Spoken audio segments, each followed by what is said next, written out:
Will Tarek Skubal and or Kyle Tucker be wearing Dodger blue in 2026? Why Puka Nacua pissed off Sean McVay, doing something very questionable, heading into what I think is the most important Rams regular season game in franchise history. Also, the Lakers, how aggressive will they be? NBA trade season is officially underway, and we've got the top 15 sports moments in Los Angeles for 2025. My friend, NBC LA's Michael Duarte is joining the show. That's coming up next on the LA Sports Report. LA is the sports capital of the world. The Lakers have entered their Luka Doncic era. LeBron doesn't just want a farewell tour, he wants a farewell title. The Rams are going to win the Super Bowl.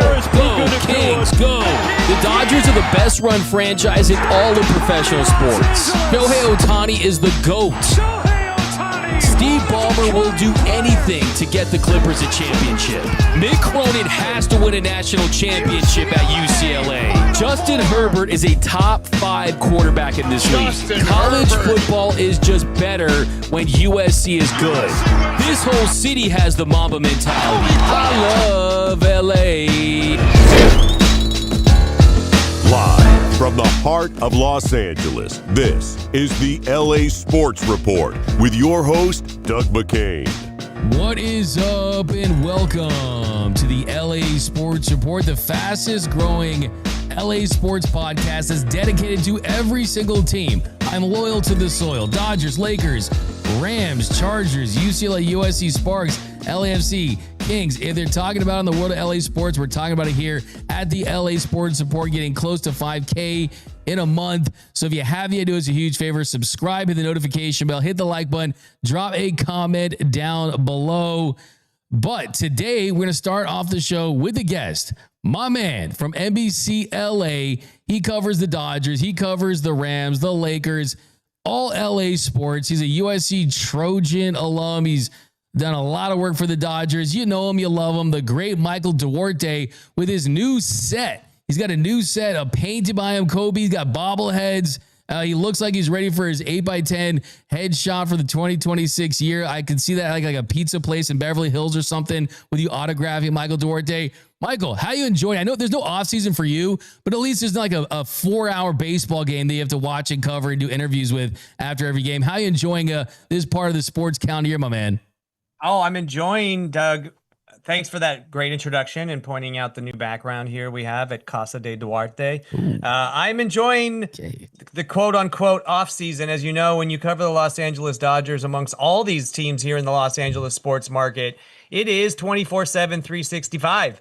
It doesn't matter. News breaks at all hours, all times, and you always got to be ready. It's the nature of the business. But to your point, to not have to jump on a plane to Philly or to Toronto or to Milwaukee and have to worry about your animals and, you know, are you going to make your flight and Ubers and all these different things, to be able to just sit back, watch it kind of unwind, work, check in with sources as far as what they're hearing on the hot stove this off season, to be able to go to the gym again and get in a workout. All those are fun things. And yes, I get to cover the Lakers and the Rams and the Chargers and USC and UCLA and all that. So that's good too. But since I haven't seen you, I think since the World Series, I got my World Series championship hat. That's a Clase. So this is what I love about this. Luka Doncic didn't just wear a Dodgers hat. It'd be one thing, like the LA hat's like a fashion item. People wear it like in different colors. He wore that hat specifically getting onto a plane. I know Dallas fans, I know Rangers fans were probably crumbling to the floor, collapsing, crying, thinking of Luka Doncic wearing Dodgers gear. So I love seeing that. He is a Cowboys fan, though. We know he's a Cowboys fan. I don't think he's going to switch to the Rams.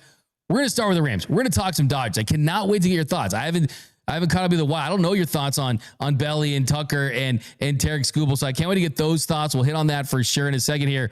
But a very interesting story this morning involving Puka Nacua. Now, Puka can do no wrong. I mean, he's had a historic start to his season. It's a historic start to his career, really. Not just an all-pro receiver, was in MVP conversations early in the year, going to be an all-pro.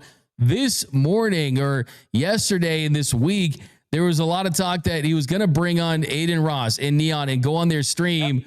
Well, he tried to bring them into the building, into the facility, and Sean McVay reportedly was not very happy about it at all. Here, we're going to listen to Puka Nacua talking to Aiden Ross, and I want to get your reaction to this. You want to roll that clip, Robert? Especially that when Coach found out, like, he didn't fuck with that. Oh, yeah. I see. Yeah, just because of the short week, but I'm like, let me handle business on Thursday, and then we should be good. Makes sense. Once you guys get that win. Quick turnaround, yeah. All right. Well, makes sense. But, okay. Well, fuck. I know, that's on me. That's on Nah, dude, you're good. You're good. You'll beat the Seahawks, and then we can do something. Exactly. Then we do a whole day, and we'll go from LA to Vegas to Miami for the weekend. Interesting to hear that. I mean, leading up to this game, and on my other show about the Rams with ESPN LA's Travis Rogers, we were talking this morning, and I said that it was possibly the most important regular season Rams game in franchise history because the first 11-plus win team to play an 11-plus win team on TNF, if the Rams win this game, they have a 95% chance of finishing with the 1 seed in the NFC. If they lose this game, it's down to 22%. There's a lot at stake. Do you have an issue, Mr. Duarte, with Puka Nacua having these streamers being a distraction? And clearly, from what I heard too from sources, McVay was not happy about this. Yeah, I heard the same thing, especially with everything going on with the Rams this week. To have, Sean McVay, congratulations to him. First off, his birth of his second son happened on, I believe, Monday evening, somewhere around there. And so to have everything going on with a short week of prep, I don't know if I would say the most important regular season game in their franchise history, but it's definitely the most important regular season game of this season's history since the last time they played this team, I might add, especially when you drop a game like Carolina and you look at the both schedules coming up, and it's going to be hard to see where either of these teams lose and where the Rams can make it up if they were to lose this game. Also, you got Puka banged up. He had cramps. He was dealing with some ankle issues in that game, had to limp off the field not once but twice. You probably don't have Devontae Adams for this game. You're not going to have Rob Havenstein or Tyler Higbee back for this game. Sean McVay said they're going to wait and pull them off IR for next week. So there's a lot to dissect. And so it's funny that you mentioned this because I was following Aiden Ross's stream as he was hanging out with David Spade and Heather Locklear at David Spade's house in the Hollywood Hills. And suddenly I saw they were on their way to the Rams facility for Puka. And I was like, what? With 2 days to go and they're going through walkthroughs and prep. This seems strange. And yeah, sure enough, Puka ended up being more wrong than 2 left feet on this, I like to say, Doug, because he probably thought it was perfectly fine to do this. And Sean McVay had to remind him, as young and as exciting and hip and cool and wanting to be kind of everywhere as Puka Nacua is, he had to put him in his place and remind him there's a very important game in Seattle in Lumen Field on Thursday, and maybe get through that when we have 10, 11 days off after that, and then entertain your little streamer guests. So I completely think Sean McVay's in the right here, and we're not even talking about the biggest controversy of this, Doug, right? It took a little while, I guess, for everyone to rewatch the streams overnight and this morning to realize that even when Puka was on the stream, he said a couple things that maybe he shouldn't have said that are going to probably weigh heavy on his wallet and his pocketbook. And we're talking, of course, of criticizing the refs, saying they all want to be on TV and text their friends and call fake PIs. Now, we as fans, we watch every week and we could probably pinpoint a handful of those calls and be like, that's bullshit. You just want airtime. But it's different for the receiver, a star receiver, I might add, who's second in the league in reception, second in the lead in yards, to come out with this kind of talk. And I'm sure he's going to get fined heavily for his comments on the refs. And look, it sounds like the streamers are going to come back once this Seattle game is over on Thursday. But I don't know if that's the best thing right now for Puka and the Rams. No doubt about it. And it's specifically what he said about the refs. And I love that you point that out because of all the things that he did, all the things he said on the stream, that's something that could impact the Rams directly on Thursday. When he's getting mauled by safeties and quarterbacks and the ball's in the air and he's not getting the call, I am going to point this out. And he said, quote, the refs are the worst. They want to be on TV too, brother. Like, you don't think he's texting his friends in the group chat like, hey, you guys just see me on Sunday Night Football? That wasn't a PI, but I called it. Like, that is pretty explosive stuff. I mean, let's be honest. I mean, that is going to get the league office upset. That's going to get your team upset. And then he did some bulletin board material. He takes a shot at the Chargers, calling them little brother, saying they're tenants of SoFi. Are those true? Yes. But still, for you to say it on a stream like that, it looks like a guy who's like, I don't want to say he was trying to be cool. I'm not saying he was trying to be Antonio Brown-ish vibes, things like that. But this is something that, like for Cooper Kupp, right? A guy, I show up at the facility at 5 a.m. I leave at 9 o'clock. And Sean McVay, it's a we not me mindset for this team. This is just the Rams don't do drama and they don't do distractions. And that's what I think kind of blows my mind, especially for a guy too on top. I don't know if you saw this. He's making like $3 million, right? Less than that. And he bought a $10 million diamond case to put his Jordan brand cleats in to go to the games. Like, are we getting some like weird, like, hey, he's not handling the fame well. He's not, I mean, I think this could be a wake-up call for Puka Nacua. I don't know if this will end up being the wake-up call, Doug, but to your same point, Puka Nacua is like a MasterCard in LA. He's everywhere you want to be because he's a man about town, right? We joke about Mookie Betts being a man about town, right? This is the World Series ends, and all of a sudden you see Mookie in a suite at the Rams. You see him courtside at the Lakers. You see him at bowling tournaments. You see him popping up on TV shows, commercials. Like we were saying, Mookie Betts is the man about town. We were saying also similar things about Blake Snell. He was popping up everywhere with the World Series trophy after the Dodgers won the World Series. But Puka Nacua, I tell you, and I can give you direct from the source. I just interviewed Puka a couple weeks ago, one-on-one, exclusive with NBC, talking about his career, his family. He just became a father. He has a son. There's some controversy there with his baby mama. There's a lot to digest.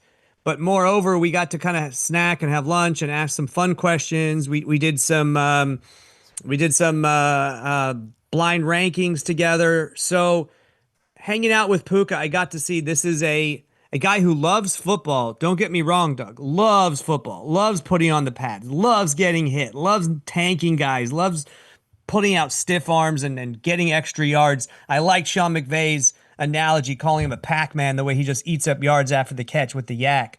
But this is also a guy that lived in Provo, Utah for most of his life, and talked about how there's nothing to do there, and you're all around Mormons, and there's rules and regulations, and you're going to get kicked out of BYU if you break any of these rules and regulations. So now it's like he's completely free and independent. He's in one of the greatest cities in the world in Los Angeles, where what makes Los Angeles so great, Doug, is anything you want, anything you're into, whether it's surfing, skiing, golf, whatever, and we're just naming sports, it's here in LA. It's so diverse. It's so spread out. Whether it's food, whatever, we have absolutely everything. And Puka right now is like a kid in a candy store.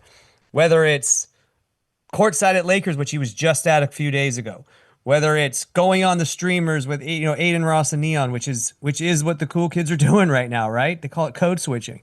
Whether he's doing that, whether it's I don't know, showing up at movie premieres, whether it's rocking the $10,000 bag you just talked about. He also has a brand new chain worth for number 12 that probably costs $500,000. He's probably, these comments on the refs are going to cost him as well. So I don't know if this is the wake-up call for Puka, but you're not going to see Matthew Stafford or Cooper Kupp or Sean McVay, hanging out with Neon or Kai Cenat or any of these guys. And look, we've seen LeBron do these things. We've seen other guys. It's not the worst. It's not the end of the world. But at some point, I think now that he has a son, now that he has fame, success, he's talked about how he wants to win a Super Bowl. He's talked about how he wants to retire early. So yes. I think with Puka, some maturity at some point is going to happen. I look at Mookie Betts as the blueprint for what Puka eventually needs to be, right? You can still be seen. You can still be the sceney guy, I guess is the way to explain it. You can still be courtside at Lakers. You can still be at all the sporting events. You can still be in a suite for the World Series at Dodgers Stadium. You can still be in the UFC for fights and all these things and show up and look cool. But you don't have to flash it. You don't have to be over the top. I And I think Mookie's going on with a streamer pretty soon too, right? Isn't that happening as well? He is, but it's the offseason, and he's won a Correct. couple World Series in a row, and Correct. we know what So- Mookie is. He's a future Hall of Famer, right? I think the big difference here is Puka Nacua is doing this, and look, I think there's a couple ways to look at it. Like, okay, wow, it's a 24-year-old hanging out with other 24-year-olds, and that's what guys do. And if he just showed up to the Laker game yesterday, would people be freaking out? Probably not. They probably wouldn't be. But if it's true, what everyone's saying, you're saying, myself, is that he upset Sean McVay, that if you have a problem with this, if you have a problem with us having a problem with this, that means you have a problem with Sean McVay, because he does not like this extracurricular stuff. You mentioned, would Matthew Stafford do this? Would Sean McVay do this? Would Devontae Adams and all these guys do it? How about this? Would Jackson Smith and Jigba do this week, who's been the best receiver in the NFL? So I think that I'm not holding this against Puka really long term, but it is kind of a pattern of behavior that I think maybe needs to stop. And the way you lay it out, I think is perfect. He's getting all these opportunities. He's famous now. You want to go to UFC. You want to go to the Lakers game. You want to be everywhere, like as you pointed out. But at some point, I think you kind of give fuel to the haters. And I think that if we're talking about Gen Z terms or whatever, this is a rare L for Puka Nacua. And no one doubts his talent. No one doubts his ability. No one doubts his dedication to the game. But let's say it's Thursday. He has a couple drops. Rams lose.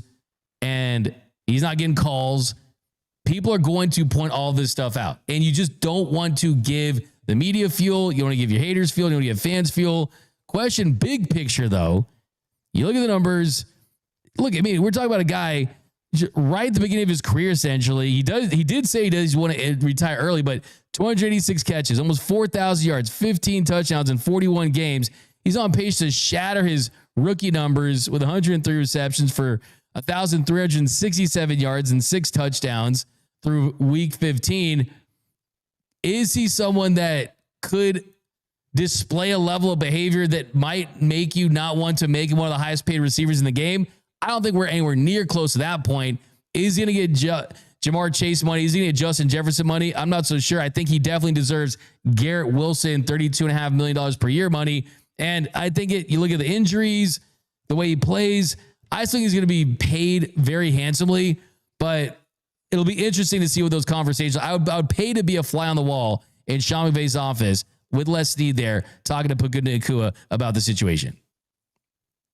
Yeah, you nailed it on the head as far as we're not questioning his performance on the field. We're not questioning his love of football. We're not questioning that, he's one of the top 5 wide receivers in the game at this point right now in the third year of his career, his junior year of his career. We're not questioning any of that. And look, we're also not saying he's not out there getting in trouble and being at the club until 2 a.m. or with strippers or getting shot. You know what I mean? Like, there are other players in this league dealing with those things. We're not, saying that what he's doing is terribly wrong.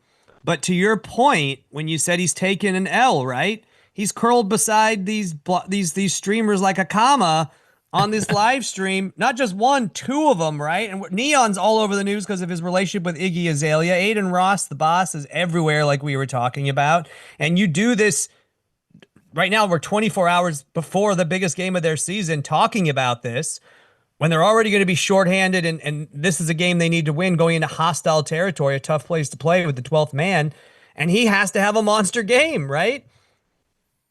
We don't question whether he's still going to be able to do that. But to your same point, you're becoming a distraction now for your team amongst the biggest week, right? I'm sure, I haven't seen it yet, but I'm sure for the media availability, Sean McVay is going to get questions about this, right? He should be getting questions about, being a new dad, lack of sleep, and how he's preparing to beat the Seahawks, not about Puka Nacua hanging out with streamers. Matthew Stafford, thankfully he spoke yesterday, so he's not going to be getting questions. Yeah. But these guys are going to be getting some questions about this. It's a distraction. The league will now have to decide if they're going to fine him for his comments on the refs. And look, did he say anything that wasn't true? Did he say anything about the Chargers that wasn't true? No. Did he kind of humanize it? He said the refs are human beings too. He tried to use compassion and empathy and be human about all this.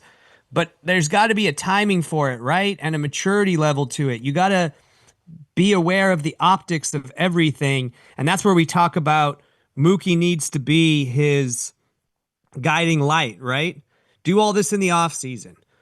win a ring first, then go talk your shit, right? Like you're doing with the Chargers. Like, be prepared for all these things because you ain't Mookie yet at that level. But eventually you can see, like, once he gets mature and has some maturity and aspires to be that, that's where Puka can be. But I think he's lacking that maturity right now at this point. 100%. I mean, I think that's a great example. Be like Mookie Betts. Everyone's like, oh, Mookie bowling, this and that. Go the batting cages. Look, these guys have to have a life. They have to have some free time. But when you have won those championships, when you can point to those things, you're going to get a little bit of a longer leash. And you mentioned Sean McVay having a son, and his second son, Christian Alexander McCaffrey, a little CMC. We thought we were going to get CMC a couple years ago. We just got him in the form of Sean McVay's son. And I don't think he's going to lose. He's not seeing a loss in his week. We don't lose on that week. He's going to get a ring. I think it'll double as a pacifier. And I'm happy about that. Now, I got to talk some Dodgers because people are in the chat. I want to get your thoughts. It's been a great offseason so far. You get Edwin Diaz. A lot of people expect him to go back to the Mets. Some people thought he could get a 5-year deal. I think not only do you get the best reliever available with the best entrance music we've ever seen, but you get him at your price. 3 years, $69 million. How shocked were you that they were able to pull off that deal and that he did end up signing with the Dodgers on that deal? I wasn't as shocked as most people were. I know a lot of people were surprised by this. You could say for some, it was more shocking than an episode of Stranger Things, which is out right now. So people definitely were surprised that Edwin Diaz, I think it was more just because he was so solidified as a Met, right? He was part of their culture. He was part of the leadership for that team. I don't think they thought he was going to leave, but look, we knew, Doug, and then like you said, there can't be a show with D-Mac on it. We don't talk Dodgers, but we knew the Dodgers' number one target and priority in the offseason was a high leverage reliever. You can't go into the 2026 season and thinking you're going to run through a playoff game when it comes to your bullpen with 5 starters coming out like they did in Game 7, right? That's not a formula for success. And clearly they tried to address it a year ago in the offseason. You go get Kirby Yates. You go get Tanner Scott, arguably the best reliever in the game at that point. They made him the highest paid reliever in the game at that point. You re-sign Blake Trinan. You think you're going to have a great year. You have Evan Phillips coming back and all these guys. It didn't turn out that way. Arguably, it was a mitigated disaster that you were able to avoid because you finally realized the experiment of running these guys out there was no longer working, and you move Roki Sasaki out there. You use Sheehan in relief. You use Robleski in relief. You use Yamamoto and Blake Snell and Tyler Glasnow in relief to win back-to-back championships, which was the way. We had been talking about it for months leading into it. Well, you don't want to do that again. So what do? You try to go find a lockdown ninth-inning closer. You hope for a Tanner Scott and Blake Trinan bounce back because those guys are still on your roster. But you address your biggest weakness. And so we knew that's what they were going to do. So once Devin Williams got signed by the Mets, it felt to me like the writing was on the wall that he was now leaving. And sure enough, the Dodgers ripped him away from the Mets like a wire from a wall. And what I was told from sources was Edwin Diaz was seeking 4 or 5 years and telling everyone, I want a 4 to 5 year deal. Dodgers did not want to go that long, and they didn't want to go his price tag. Keep in mind, you and I talked about this. Edwin Diaz opted out of $22 million to come back for the 2026 season with the Mets. Why would anyone do that? That's a lot of money for a closer.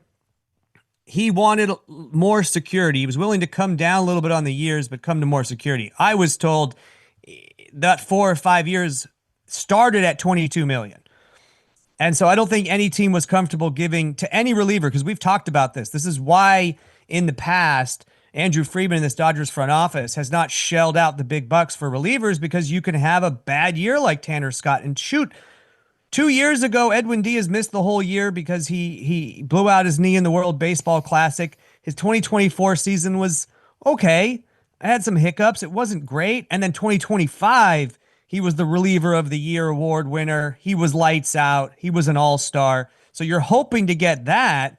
But we could see him have a down year in 2026 with a new team, new organization, facing different opponents. So it's always a risk in any case. But I think when Diaz and his agent were able to come down from 4 to 5 years to 3 years, And the Mets' final offer came in at 3 years, 66, and the Dodgers just had to beat that. And they looked at the landscape and were like, what else is out there, right? You know, we just saw Luke Weaver sign with the Mets today. Did they want a Luke Weaver, or they think Edwin Diaz is our guy? And now we got to give a shout out to Alexis Diaz, Edwin's brother, who was a Dodger on and off last season. You and I both interviewed him a bunch in that clubhouse, D-Mac. Apparently he played the role of number one recruiter and tried to go out there and get his brother to sign with the Dodgers, talking about the culture. And there's one thing interesting that I have not seen talked about at all, D-Mac. You and I should talk about this. In his introductory press conference that you waited 2 hours for, Edwin Diaz repeatedly said, when asking about the Dodgers culture and what he heard from his brother, he repeatedly said, they treat everybody the same. They treat everyone the same. Even the superstars, everyone is treated the same. Knowing that there was dysfunction between Juan Soto and other people in that locker room in New York, Pete Alonso, Frankie Lindor, I'm wondering if those comments, if you're reading between the lines, might have been that in his locker room he's just coming from, there was some special treatment for the superstars, especially the $700 million man, Juan Soto. And if he wanted to leave that, especially after they had such a bad end of the season and missed the playoffs. No one's talking about it. I think that played a role here from what I'm hearing from sources in New York and who cover that Mets team. And he liked that the Dodgers do things the right way. And to me, it's not necessarily an organization decision or culture. It's also who the superstar is. Shohei Ohtani is probably one of the most humble, down-to-earth, fun guys who doesn't want to be treated like differently than anyone else, where Juan Soto might. And I think that plays a part in it too. And so he decided to join up with the Tyler Glasnow, Blake Snell, if you can't beat him, join him mantra, and come over to the Dodgers. And I wasn't surprised. Ultimately, the Dodgers got their man from that. Yeah, when you lay it out like that, it makes a lot more sense. I think when you look at it in a vacuum and you say, oh, after the Tanner Scott fiasco, with the fact that we know that the cost of losing international bonus money and losing draft picks, that this organization is going to value that. But I think what you pointed out really sticks out to me, the fact that you mentioned the Dodgers getting close to where the Mets were at. And everyone always says, oh, there's this Dodgers tax, right? If you're going to trade with the Dodgers, there's a Dodgers tax. They're going to charge the Dodgers more because they don't want them to win and they want more of their prospects because they know how all of the Dodgers are. I think what we're seeing now in Major League Baseball is for other teams, there's this keep them away from the Dodgers tax. Whereas if you're going to give them an offer that's close to what the Dodgers are offering, like you said, they're just going to go to LA. They treat everyone the same. It gives you a chance to compete for a title. You're going to be optimized to have success. So now we're seeing the Dodgers essentially get players on lesser contracts because they got the culture. They give an opportunity to win. And if you're the Mets, hey, you want Diaz? Sure. You better give him 5 years.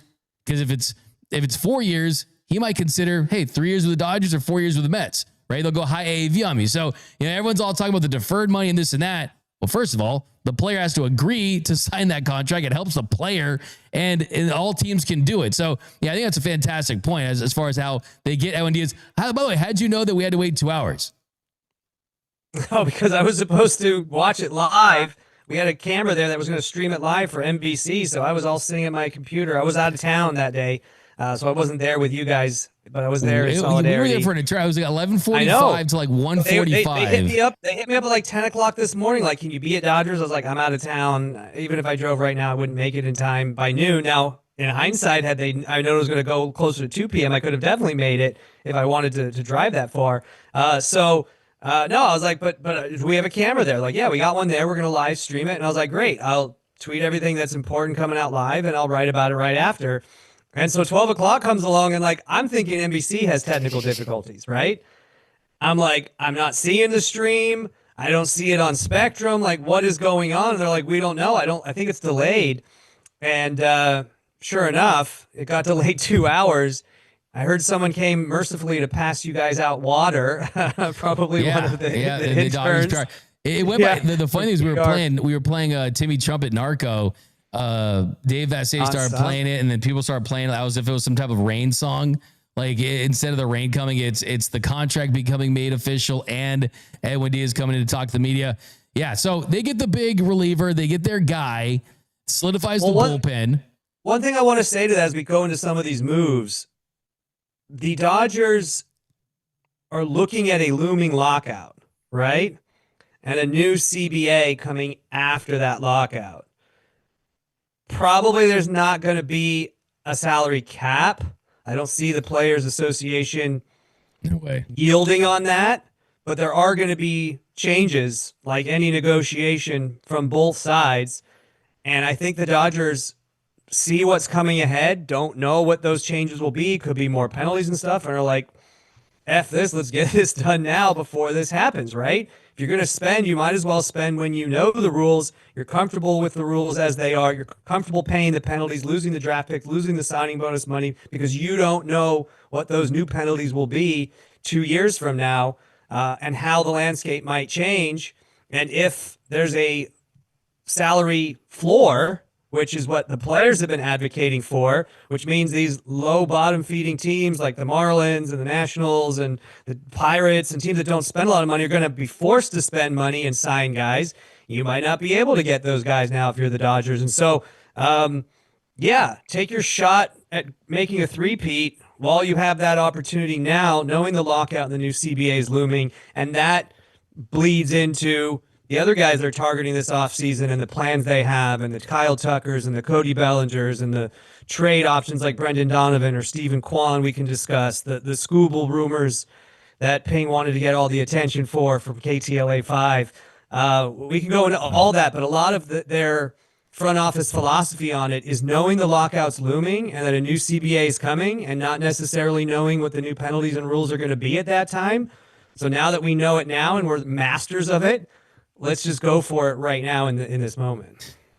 I think there's definitely all that in play. I think you couple that with just a chance to do something that's done only 4 times, right? Three-peat, win 3 straight championships, cement yourself as not just one of the greatest individual teams as far as per year, but going on the greatest runs, right? You start talking about the Patriots, you start about the Lakers, you start about the actual all-time dynasties, and really everyone's like, oh, the Dodgers are the new Yankees. Well, guess what? They could be the first team to three-peat since the Yankees.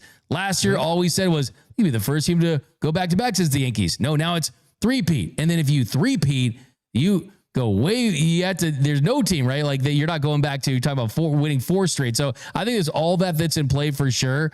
And I think that's certainly something that is influencing all of their moves. And look, this is an organization that wants to win. They have great employees and people at all these positions that are saying, look, we know how good the roster looks on paper. We know that this one could still win a championship, but if we can improve, we got to explore every option. Now, you mentioned Dave Pingalore, supposed to be on the show at some point. Talk about Tarek Skubal. He was the belle of the ball in the ballroom in Orlando at the Waldorf Astoria Signia Hilton Hotel, the 4th. I mean, how many names can you have for a hotel? But it had a lot of them. And look, I think the Tarek Skubal stuff, whether it's sourced, whether it is logical, sure. Just on the surface level from 30,000 feet, if you want to zoom out, you can say, if he was going to be shopped, the Dodgers, they have all methods of payment. You want cash, you want credit card, you want a check, do you want Bitcoin, do you want equity? Like they have everything you want. Right? Top level prospects, they have the ability to extend guys, they can take on bad contracts. So the Dodgers are always going to be a natural team that's going to be linked to big stars. They're going to be traded. Question is, how far along are these talks? And first thing I want to ask you is, do you think that there is any correlation with Tyler Glasnow coming out a couple days ago saying, oh, the organization told me they're not going to be traded, and maybe where the organization's at with the Tigers right now in a potential Tarek Skubal deal? Yeah, so let's chop this up from the beginning. David Pingalore is a friend of mine, rival because he's at Channel 5 and I'm at Channel 4. We see each other all the time.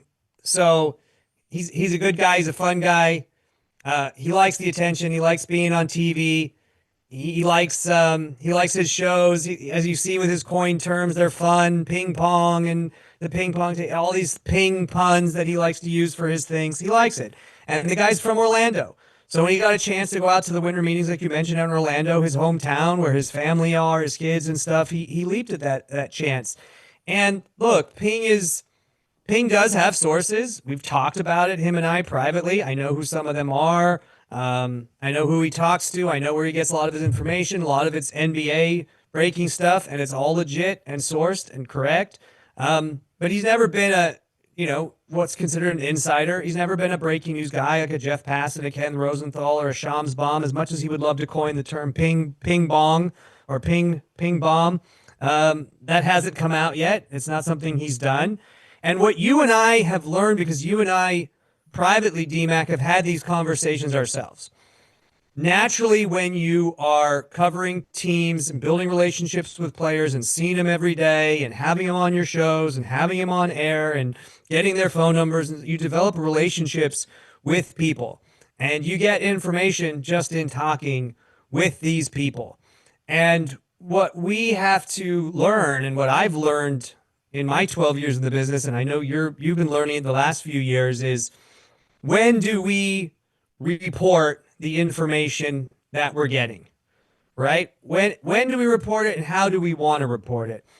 And what I've found in my 12 years is oftentimes I'm getting words of the discussions, of the talks, of the teams they've reached out to, of the players that have been talked about in these talks. And no one has reported it. So you know that you can report on the talks and it's going to do great on social. It's going to blow up. It might go viral. Everyone's going to love it. But just the way we are as a society, they're going to assume that talks means done deal or facts, right? And so what I've discovered is sometimes it's not worth just reporting the talks, because nothing can come out of it. And the vitriol that comes from social media, then they're going to say you're wrong and you can't be trusted. All these guys, even though what you reported is true, if it didn't come to fruition, which 10%, 90% of the time it doesn't, you're going to get dragged for it, or that's the way it is. Then when you try to be the one to break it once we get the news of it, you want to verify it with a second source. That's our policy at NBC, and I need to go do that. And by the time I do it, Jeff Passan has beaten me. Ken Rosenthal's beaten me. These guys have beaten us, right? And so we end up being like, we're not ever the ones who can break these big news. We can break guys getting called up or who's going to be on the roster for the playoffs or for opening day, things like that. We can get information from players and friends and family with the organization, but we're not going to necessarily beat a big free agent signing or a trade or something, even if we do get wind of it, even if we knew the talks existed. So it's really a delicate balance of when you want to report things that you know. And I think Ping is learning, like, sometimes maybe it's not best to report talks, especially when the talks are super early, right? Kind of put it in your back pocket, ask sources about it, run it by people, see where it's getting, and if it gets closer and stuff, and decide how you want to handle that. One thing I'll say, and you know this as well because we've been to plenty of winter meetings, this is where the talks originate. And I'm not just talking about there at the meetings for anything that might happen in the offseason. I'm talking about for the duration of the next baseball season. Everything originates at those winter meetings. It's so fun. It's casual. You walk around the hotel lobby and you'll see GMs at the hotel bar getting drinks or grabbing a coffee at the coffee shop in the lobby. Go out to the nearest restaurant or bar in the town they're in and you'll see them having a drink or something or having dinner together. And all of a sudden your eyes light up. And these are the talks. And they're doing it early because you as a GM or a front office person, you 100% need to have all your bases covered. It's your job. So what does that mean? It means if you have a superstar like Tarik Skubal in the final year of his deal, who's going to be a free agent after the 2026 season, and you have a chance to get a lot for him in the offseason, a little bit less if you trade him during the season before the deadline in July, or you're in a position like the Tigers are in to win the World Series, you're signing a bunch of free agents, you're going for it. You had one of the best records in the American League. You had the best record in the American League at the break. You might say, we're not going to trade him at all. We're going to go try to ride him, the way the Giants used to do with Madison Bumgarner or the Dodgers did with Yamamoto this last postseason. Ride him all the way to a World Series championship and then let the guy go walk in free agency. And what do we care? We got a title. We got a ring. These are all things that the Tigers have to consider, and they're not doing their due diligence. And I'm talking about any team out there. If they're not having these conversations when you're supposed to have them at winter meeting, right? And say, we might be looking to trade him. Obviously, that's not rocket science, just based on the situation. We've been talking about the same thing with Paul Skeens now for over a year. At some point, those talks are going to continue to happen. Whether he's got 2 years left, 1 year left, or 3 months left, you want to know from all the teams out there what that package looks like, which prospects they're willing to part with, what the deal could look like. So if the Tigers are just completely injury riddled in May and fourth in the league and below 500 by June, and they decide they're going to be sellers at the deadline, this dream season we thought was going to happen didn't happen, you could make that call real quick to Andrew Friedman and Brandon Gobes and say, remember that conversation we had in December at the meetings and you talked about these players? Well, I know it's not going to be that package now, but can we do something with Zaire Hope, right? Give me Emmet Sheehan, Zaire Hope. We'll give you 3 months of Skubal. Things like that. That's why you have these conversations now. So when you need to have them again throughout the season and in July, you have them. Yeah, I think that's yeah. Go ahead. That's certainly how this thing works. I mean, you always want to have communication, and you see the natural trade partners, the Tigers, the Dodgers, the Jack Flaherty deal. We know American League nationally, there's things that make sense if a deal lines up. I think the bigger question is, if you're the Dodgers, wouldn't you almost want to get him in without an extension, in the sense that would probably mean that the prospect capital probably be a little less, just because you know it's a pure 1 year rental, and then you save yourself if Yamamoto or Snell or Shohei or Glasnow goes down. You have the formula. You know that you win in October with not good starting pitching, with elite starting pitching. We saw last week Yamamoto, and it keeps the three-peat dream alive. I always look at it, 2024, the bullpen carried the load, and the following season, you had to pay the bill. A lot of those guys were not the same. The Blake Trians, the Alex Vesey, I think a little bit during the season, but they kind of pick things up. But Evan Phillips gets injured, Bruce Dargrados, all these examples. This year, you wonder how much of a tax is going to have to be paid for having them go 114 plus innings and pitching in 17 games, and what that means for your starting rotation. Do you think there is a need, or is this just a massive luxury to bring in Tarik Skubal if the opportunity would present itself? It's a massive luxury, to answer your question. It is not a need at all. They have a amazing starting rotation as it stands. All you lost from that was Clayton Kershaw, and I don't want to bring down Kershaw, because he saved the Dodgers when Glasnow was injured, when Snell was injured, when all these guys were injured. Roki was injured. Hey, 22 he carried starts. He carried them throughout the summer, from the dog days of summer, to got them in a position to be able to do what they ultimately did, was have everybody healthy for the postseason. And so you still have the depth with Emmet Sheehan, with River Ryan coming back, with Landon Knack still available, with Kyle Hurt, now coming off of Tommy John. You have youth that can be injected throughout the year to get you through those dog days, to keep your starters healthy and rested. You have great frontline talent, as they proved. Those four guys, Ohtani, Yamamoto, Snell, and Glasnow, won you a World Series. They were dominant in the postseason, easily the best pitching staff in the entirety of the postseason, and you would stand by them that they do it again. You just got to get through that entire 9-month season, like you said, to get to that point, and they have it. So Skubal 100% is a luxury,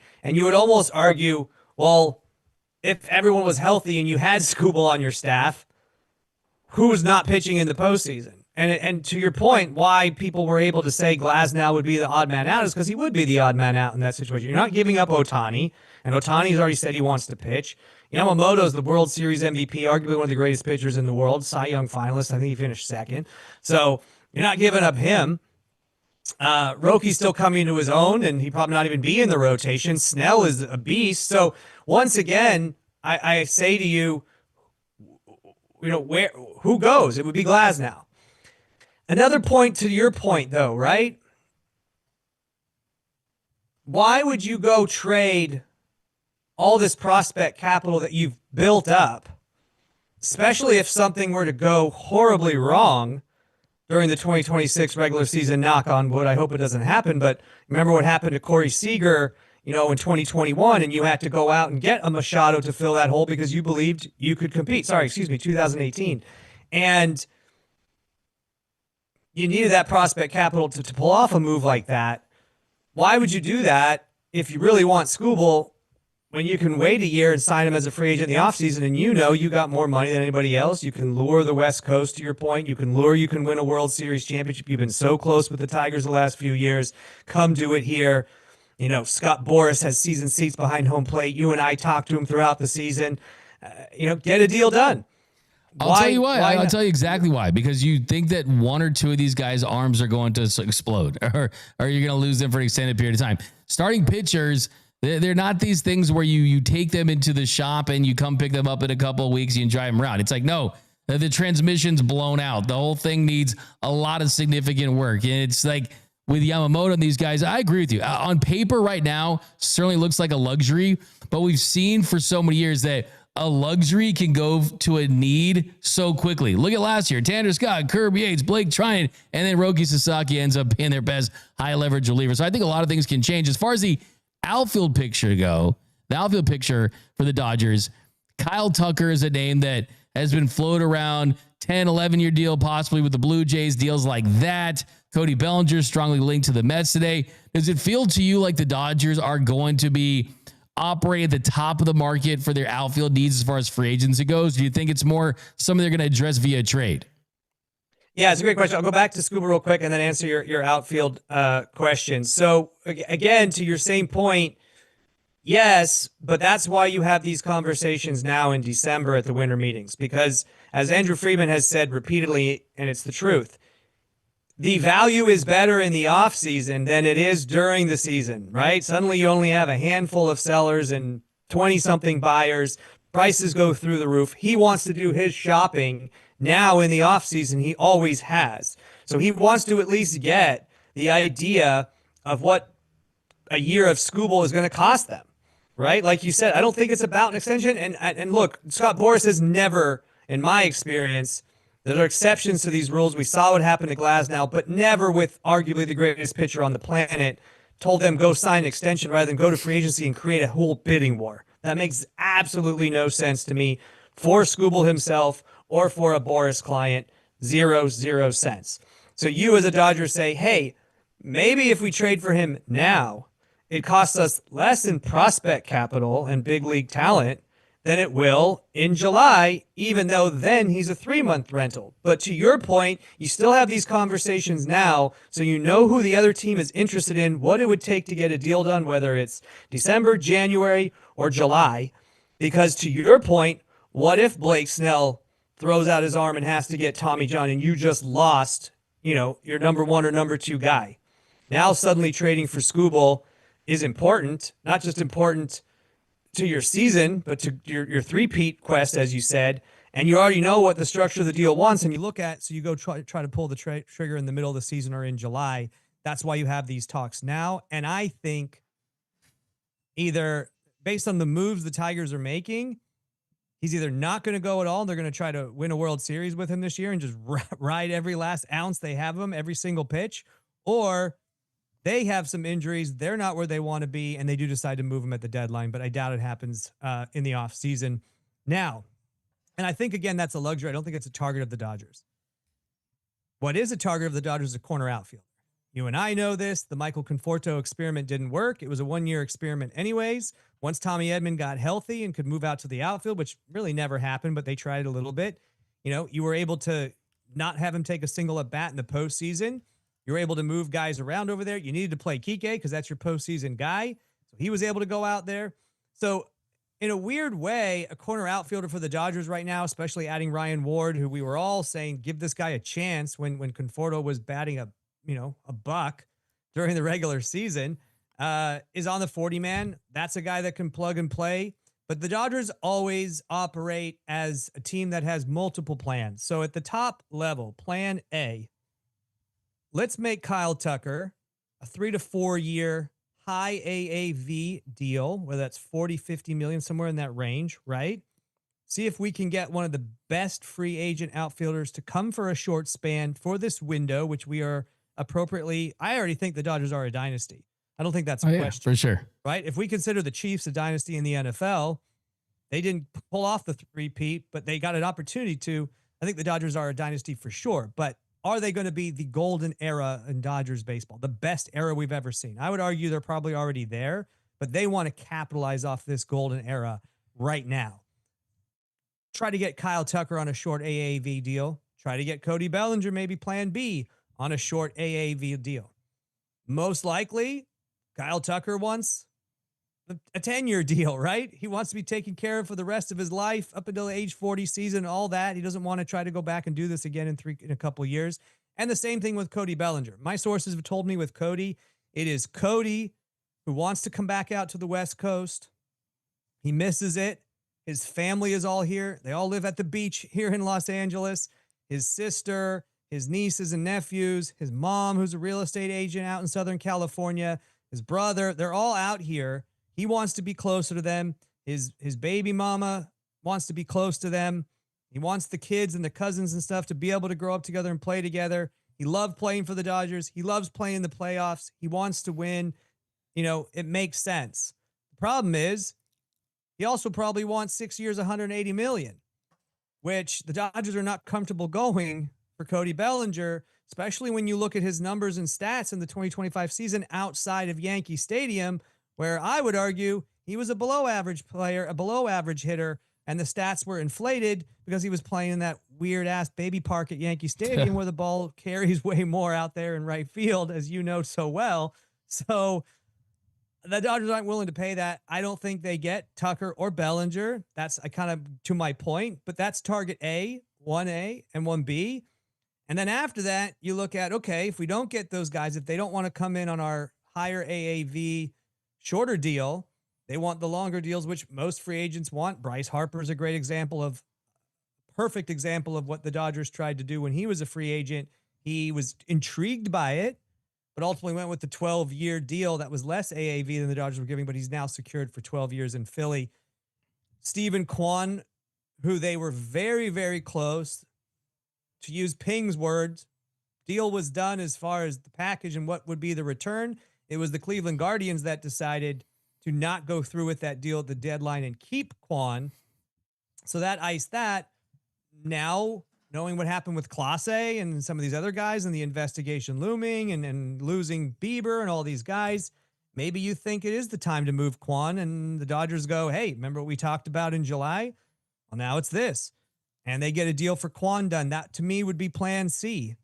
There's some other guys out there, especially in free agency, lower tier, that's plan D. But the Dodgers, when it comes to a corner outfielder, they know it's a need.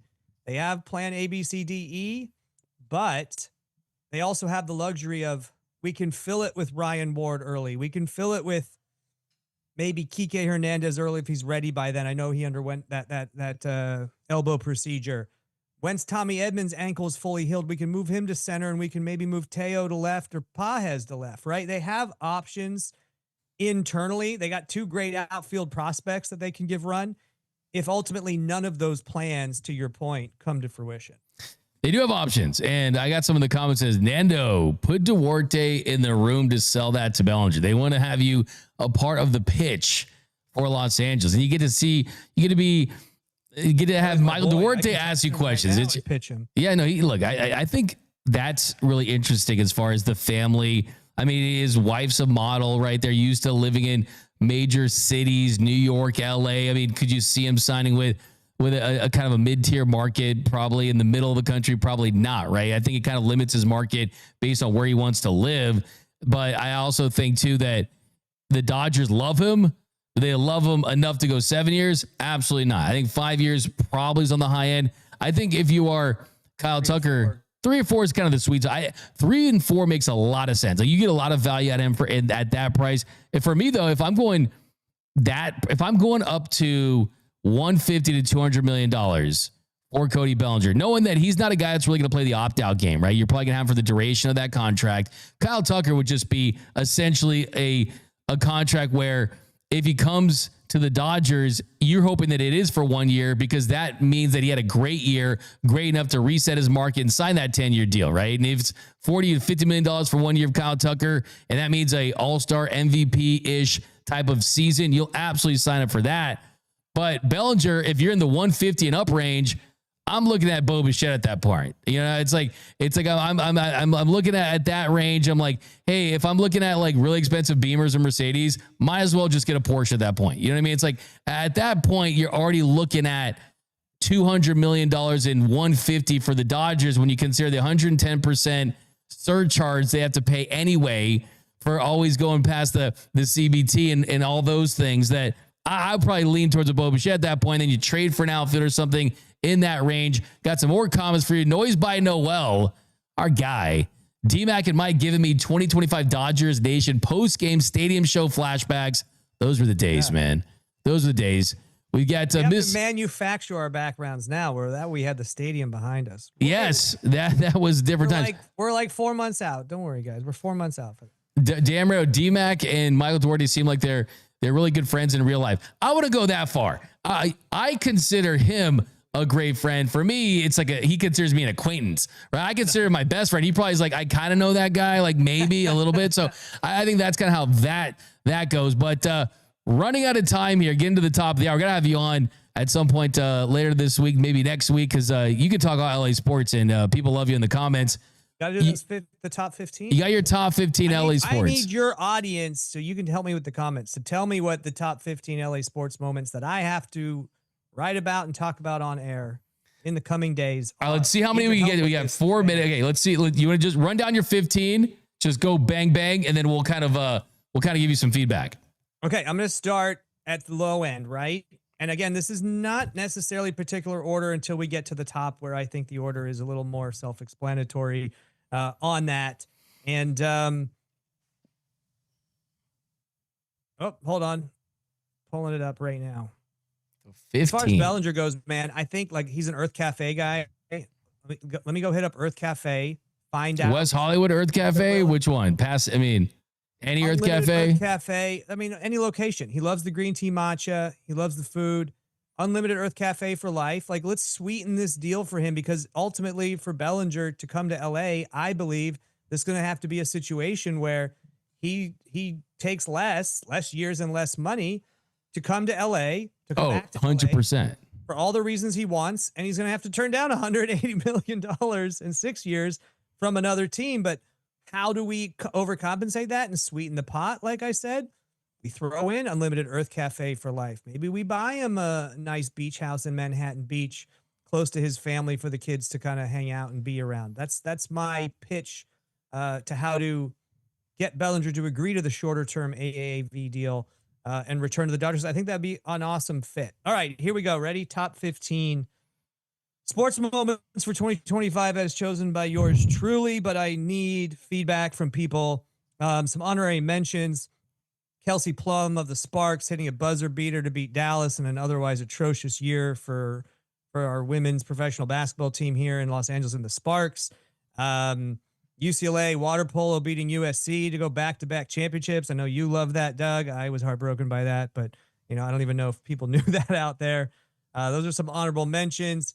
Anze Kopitar, number 15 of the LA Kings, announces his retirement in a year that had such promise until they ran into the Oilers again in the postseason and lost once again. Chargers make the playoffs in their very first season under Jim Harbaugh, but obviously then lose to the Texans. But hey, that was a bounce back year. Their first season under Harbaugh, very successful. Number 13, Juju Watkins tears her ACL in the NCAA women's tournament, dashing any chance USC had of winning the Natty. That's a good moment. I thought you were a Trojan. That's a good moment. Just moments.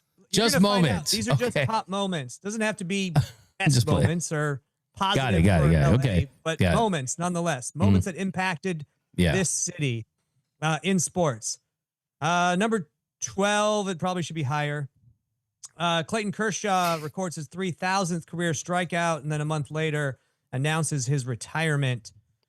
Number 11, UCLA, after firing their coach, Deshaun Foster, with the wonderkin Neuheisel, offensive coordinator, upsets Penn State, and then obviously go on to hire JMU's coach for a new era at UCLA. That's number 11.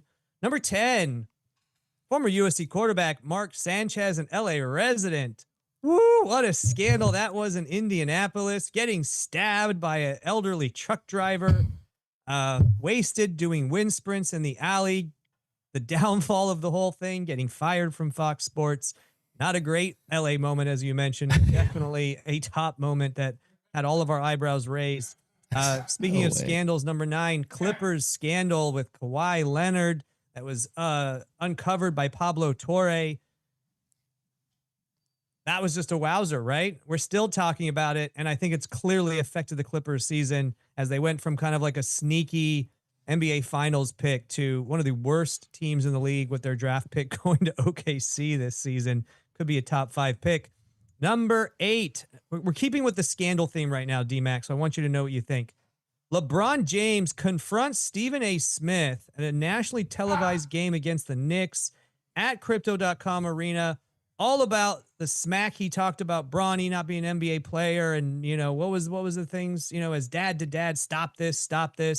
LeBron, which I was there for live, going toe to toe with Stephen A. and the backfire of all that, I thought was amazing. Something we probably forgot about that happened in 2025, but I liked it, especially because they got bounced by the Timberwolves anyway. So not much playoff success to talk about. Number 7, Shohei Ohtani's Game 4 superhero performance in the NLCS against the Milwaukee Brewers. 3 home runs, 7 shutout innings, 10 strikeouts. We can go on and on. A performance we may never see again. It probably should be higher on this list. Maybe it will be. LAFC signs Sung-Hyun Min. He makes some amazing goals, gets goal of the year.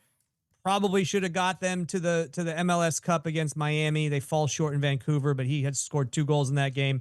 It's just kind of another superstar in this town and market. That's why it's a top moment. Freddie Freeman, it seems like every year he's in my top moments in LA. Walk-off home run to end the 18-inning marathon Game 3 of the World Series against Toronto 1 year after he did it in Game 1. That is number 5, I believe. Dodgers win the Roki Sasaki sweepstakes. The number 1 free agent coming over earlier than most expected, so you could sign him on a minor league deal for about $6.5 million. The Dodgers are the team he chose, and obviously he helps them win a World Series as their closer, which nobody expected in the postseason. Number 3 on this list, the Rams beat the 14-3 Minnesota Vikings in the NFC wildcard playoff game after the game had to be moved to Arizona, to State Farm Stadium in Glendale, because of the wildfires in California. That was a big moment. The city needed it. They needed to rally around that. And the Rams went in there and took care of business and shocked the Vikings. Number 2, I think we all agree with this. Luka Doncic gets traded to the Lakers for Anthony Davis, shocking the world, and arguably one of the most stupid trades in NBA history from the Dallas Mavericks standpoint, but from LA, one of the greatest trades in NBA and sports history for the Lakers. And then number 1, shout out to Miggy Rowe. Shout out to Will Smith. Shout out to Yoshinobu Yamamoto as the Dodgers go back-to-back, winning the 2025 World Series after a thrilling Game 7 comeback over the Blue Jays. That's my top moment. All right, open it up to the forum, to the chat. That's a jam-packed list. I think you point out the one that I think should instantly be higher, and that was Shohei Ohtani's 3-homer, 10 strikeout game in Game 4. Think about this: if you where would you put it? So I would probably put it right. I think it's in the conversation, right? I think the top 2, if you're lumping in the Pages catch, the double play to end Game 6, the Rojas home run, the Will Smith home run, if you're lumping that all into just one big moment, that sticks at number 1, because you could easily get carried away and have that be like 5, 6. You could have like 7 moments from the World Series alone. So if we're just lumping in the World Series as 1, that's a lock at 1. I think Luka to the Lakers in Game 7 is 1, not the entire series. Yeah. So if that's the case, you got the Game 3 walk-off by Freddie Freeman. I think people are going to be talking about the Shohei Ohtani 3-home run, 10 strikeout game until the end of time. And Freddie Freeman's walk-off was incredible for so many different reasons. It was in the 18th inning. He was the only player ever to have walk-offs in 2 straight World Series. He also saved Yoshinobu Yamamoto from possibly pitching and Miguel Rojas from pitching. So it had an incredible impact. I mean, if they don't win that game, that probably doesn't even go back to Toronto. Yeah, exactly. Probably don't go back for Game 6 and 7. So I'm okay with that being that high, but the ones that I would debate I would take Roki signing a little lower. I would bump up Shohei Ohtani's game. Because think about this. Let's say we're talking about Kobe's 81-point game. You might even have that at 2, right? And I would think that Shohei at 4. I can live with that. I mean, to me, I think UCLA beating Penn State is number 1. I mean, let's be honest. No, or the UCLA water polo championship is number 1. Water polo is number 1. Yeah, no, but I think it's a great list because everyone's always like, oh, this is the greatest moment. This is the greatest moment. I like it just moments, right? And I think the most underrated one on your list is the Rams because even though we're months removed from what happened at the time, it was something that, like you said, the city needed in a big way. I remember the T-shirts they were wearing, the LAFD and everything that they were doing. And the fact you go out there and then Sam Darnold is seeing ghosts again and you win that game. And I think that one's underrated, that to the point where I almost think that you have to lock that in at top 3 when you look at the additional meaning of that game. But that's a great list. I mean, it really is. I think you look at what I miss on that list, you think? Just not being on the list total. Yeah, there's got to be some stuff that was missed, right? I feel like. I mean, when you look at, you even had the Chargers making the playoffs, which was pretty solid there too. I mean, I think from a Dodgers standpoint. So like Angels hiring, I was trying to find something with the Angels. It's tough because they're just so bad. And I don't even consider them part of LA, maybe the greater extended LA. Kurt Suzuki as their manager. I mean, if Yamamoto had finished off that no-hitter, that would be there when he went 8 2/3 in Baltimore. The almost no-hitter is something that's there. Look, USC, I mean, you look at their season they had with Lincoln Riley.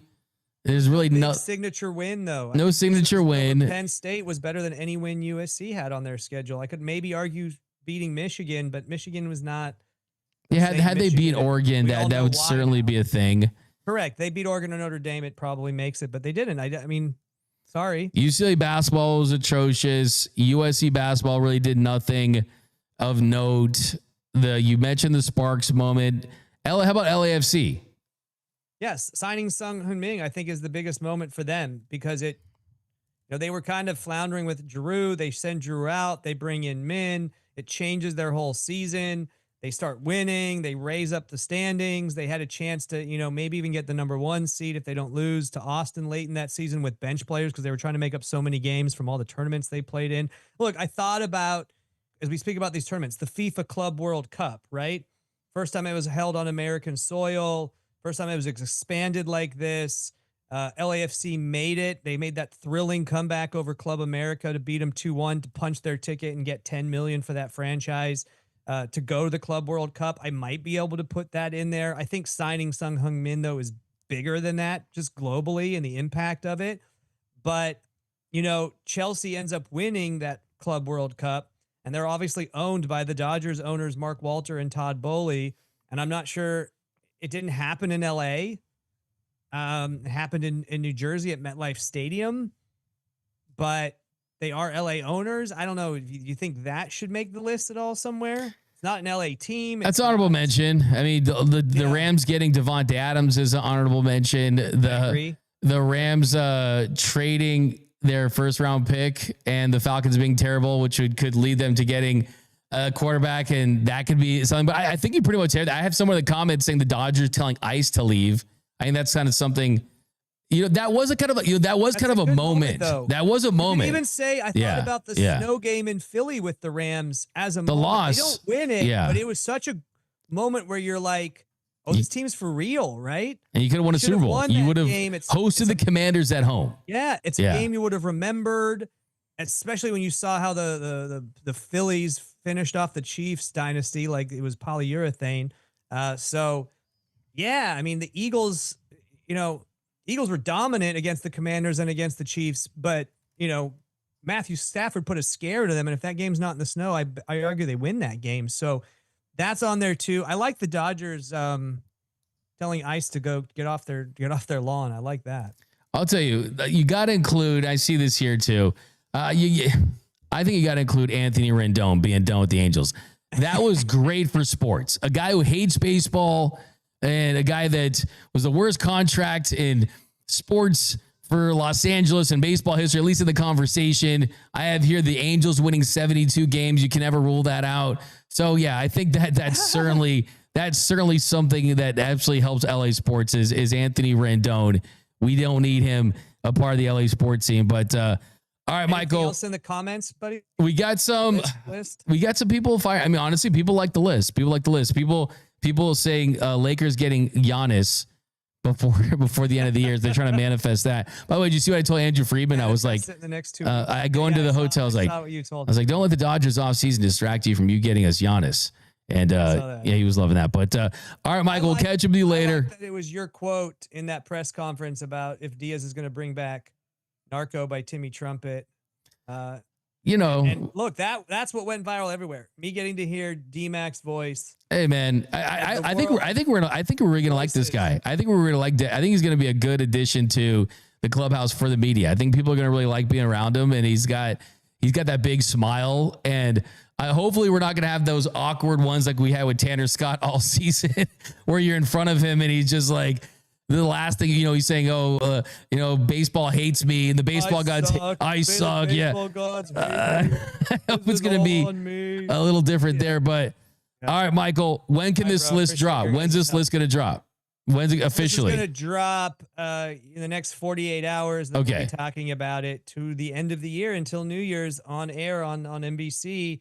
But you guys have your chance to put your fingerprints. I've added on these honorable mentions, Dodgers Ice, the Chelsea one, LAFC Club America. If anyone's got any more, hit up DMAC, hit up me on social. Let me know some moments I might have missed that you thought were big moments. How about Puka Nacua going on a live stream with Aiden Ross? That should be in there too, and Neon. But that's going to do it for this episode of the LA Sports Report. Special thanks to my man, Michael Duarte from NBC LA. Go follow him on X, Instagram, and TikTok. He's on TikTok too, so go follow him there. Subscribe to the notification bell, hit the like button for your LA sports. Remember, there's a lot of great cities around there. You can follow me at DMAC_LA. Remember that LA is the city of champions. LA is the sports capital of the world. The Lakers have entered their Luka Doncic era. LeBron doesn't just want a farewell tour, he wants a farewell title. The Rams are going to win the Super Bowl. Go, Kings, go! The Dodgers are the best run franchise in all of professional sports. Shohei Ohtani is the GOAT. Steve Ballmer will do anything to get the Clippers a championship. Mick Cronin has to win a national championship at UCLA. Justin Herbert is a top 5 quarterback in this league. College football is just better